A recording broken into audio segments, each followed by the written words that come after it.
Olá. Seguindo sobre os Estados nacionais modernos, vamos falar um pouquinho sobre os aspectos econômicos do Estado moderno. A principal característica econômica do Estado moderno é o mercantilismo. O mercantilismo tem muito pouco a ver com o sistema capitalista. Apesar de muitas pessoas dizerem que o mercantilismo é a fase pré-capitalista ou uma fase de capitalismo de Estado, na verdade, mercantilismo é mercantilismo, capitalismo é capitalismo. Embora que a burguesia tenha um dos seus principais momentos de desenvolvimento no interior do mercantilismo. Mas o mercantilismo é caracterizado por algumas coisas que contrariam o sistema capitalista liberal.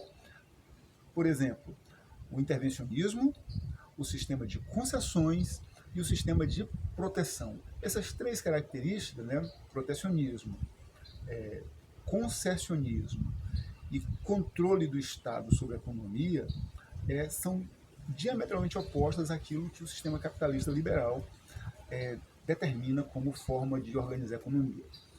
Não é o mercantilismo quem inventa o capitalismo, isso é muito importante que se diga.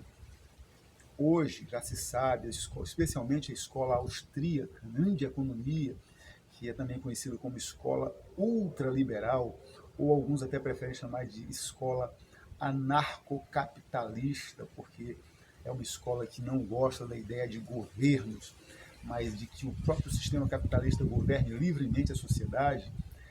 Esta escola defende a ideia de que, antes do mercantilismo, as guildas exerciam um poder muito mais sofisticado sobre o processo de capitalismo.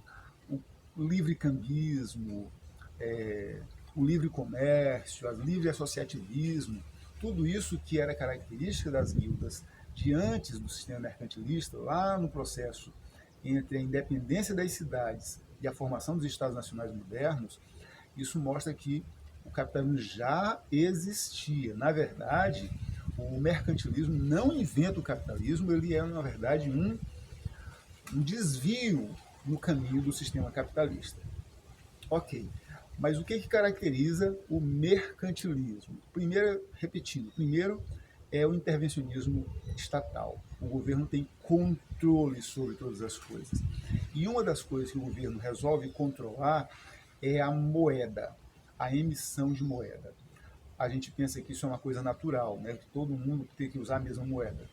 A chamada moeda de curso forçado. Moeda de curso forçado, que é aquela moeda que você obrigatoriamente tem de usar dentro de um determinado território. Então, por exemplo, no Brasil, a escola que você estuda não pode cobrar as mensalidades em dólar, em euro, em libras esterlinas. Se a diretora resolver fazer isso, ela pode ser presa. Isso é crime contra o sistema financeiro.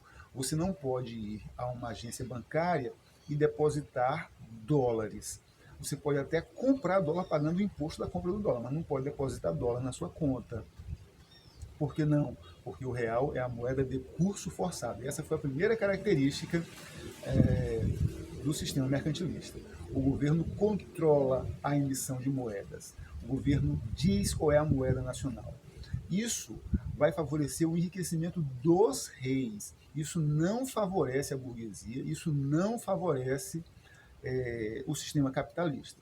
A segunda característica é o sistema de concessões, ou seja, todos os negócios, em princípio, pertencem ao rei. E ele, como é bonzinho, ele concede a alguns burgueses direito de fazer isto ou aquilo neste ou naquele lugar. Antes, as corporações de ofício já controlavam também quem podia fazer e quem não podia fazer, através das guildas, que eram associações de comerciantes, e das corporações de ofício, que eram associações de artesãos. Mas havia uma liberdade muito grande, porque as próprias guildas e corporações de ofício é que decidiam quem e em que condições podia fazer. Agora, quem toma essa decisão é o rei. Então, a primeira característica é o controle monetário, segunda é o controle dos negócios. A terceira característica é o protecionismo. Aquelas pessoas que pagam imposto para o rei passam a ter leis, especialmente leis tributárias, que protejam os seus interesses. Enquanto isso, elas passam a ser perseguidas por reis de outras outras nações, de outras esferas.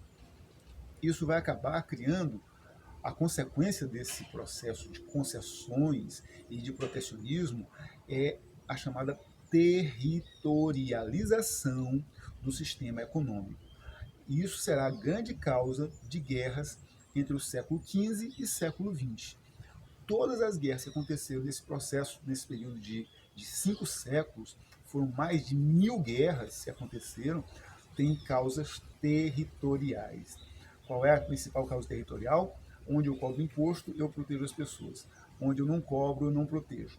E aí acontece que o capital tem interesse que vai além dos territórios protegidos por um determinado rei. E aí você é protegido por um e perseguido por outro, e isso acaba colocando os interesses capitalistas em choque.